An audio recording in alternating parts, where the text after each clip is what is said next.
Hi everyone! For our SKEL 3233 digital signal processing assignment, our mission was to rescue the 0125 audio signal from heavy noise corruption. Since human speech typically thrives within a 300 Hz to 4 kHz bandwidth, we use digital filtering to separate the noise from the voice. In the time domain, this means convolving our input with the filter impulse response. In the frequency domain, it's clean spectral multiplication. We experimented with two core weapons, FIL filters using a Hamming window for a perfect phase stability, and IIR Butterworth filters to achieve a razor-sharp cutoff with a fraction of the mathematical order. Next, I will present about the input signal analysis for our noisy audio. 0125. So as we can hear, there's a lot of disturbance in this audio that we need to filter to make it more clear. First, we analyze the signal in the time domain. So this is shown as Sn, which represents how the signal amplitude changes with respect to discrete time samples. So next, we transform the signal into the frequency domain using the fast Fourier transform or FFT. So from the magnitude spectrum, we can observe the frequency component present in the signal. Next, I will explain about our coding, our MATLAB coding. So first, we determine the length of the signal and create a time vector for plotting. Next, we plot the input signal in the time domain. So this is our coding for the time domain plotting. So to analyze the frequency components, we apply the fast Fourier transform using the FFT function. So this converts the signal from time domain to frequency domain and compute its magnitude. Then we define the frequency axis for plotting the spectrum. So finally, we plot the frequency component of the input signal. So from this plot, we can observe the dominant frequency component of the signal, which will later help in identifying noise and designing an appropriate filter. Hi everyone, my name is Karen Fahmi, and today I will talk about the filter design for this DSP project. So we have designed two digital filters, which are Butterworth low pass filter and also the notch filter. So these two filters are used to improve the quality of the input audio. For the first filter, we have specified the passband edge frequency to be at 0.45 pi and the stopband edge frequency of 0.55 pi. We also set the passband ripple to be at 0.1 decibel, which will minimize the distortion in the desired audio signal, while the stopband attenuation is set to be at 40 decibel, which to effectively suppress the unwanted high frequency noise. Then the butter function automatically calculates the minimum filter order, while the butter function will generate the filter coefficient. After that, the program designed a notch filter to remove narrowband interference. The center frequency is determined automatically from the FFT of the input signal.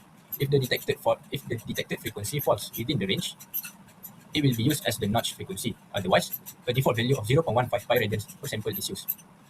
The notch filter bandwidth is set to be at 0.035, allowing it to remove the unwanted interference while preserving the surrounding audio frequencies.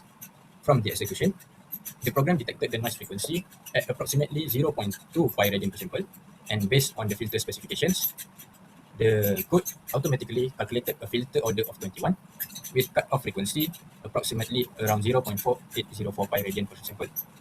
Finally, the frequency responses of both filters are combined to evaluate the overall filtering performance before applying them to the audio signal.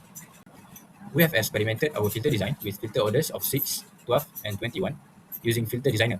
The yellow line, which indicates n equal to 21, provides the most sharpest and optimal cutoff in order to eliminate noise completely. These are our final cascaded frequency response plot. And here are the pole 0 plots confirming total system stability. All poles remain inside the unit circuit. Next, we move to the output signal part.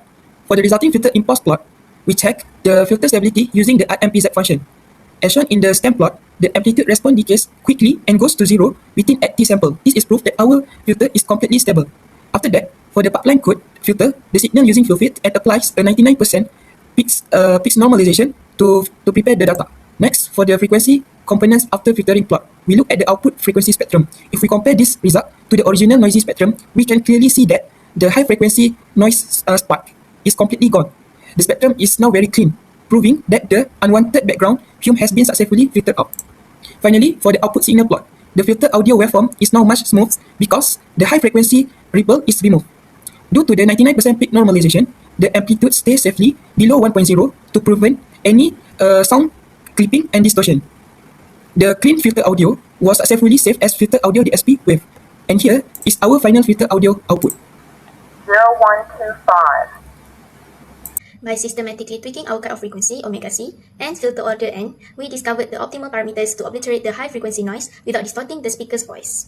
We verified our success across the board, mapping out everything from the noisy input Sn and the filter's pole 0 plot to the pristine filter time domain output Yn. Ultimately, this project perfectly bridged the gap between staring at theoretical DSP formulas and solving real-world audio engineering problems. Thank you!